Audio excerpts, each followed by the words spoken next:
Guys हामीहरू चाहिँ अब मेवा झारेर साँधेर खानु लागेको निबुसँग। मेवा गाँची चाहिँ यहाँनिर छ। मेवा चाहिँ कतिवटा तिनवटा पो लागिरहेको रहेछ। ल ओ यतिले पुग्छ एउटा सानो झराइदिउँ। कुदाउँछ भाउजूले।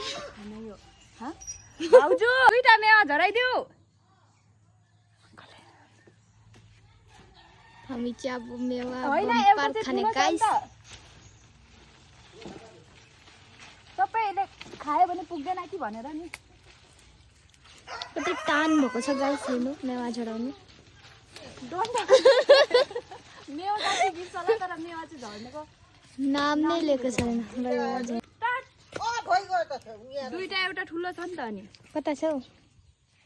मेवा चाहिँ दुईटा झरायौँ हामीले। अनि निबु चाहिँ यहीँनेरि नै छ। ओहो निबु पनि यहीँनिर छ। निबु चाहिँ अलिक बुढो बुढो हेर्नु है।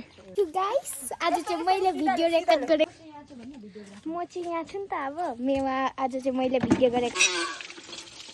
मेवा धुँदैछ। मेवाको ढिलाइ गाइस अब निबु मिसाउने हो। मेवा चाहिँ काटिसक्यो कि नि निबु मिसाएर मोलेर खाने हो।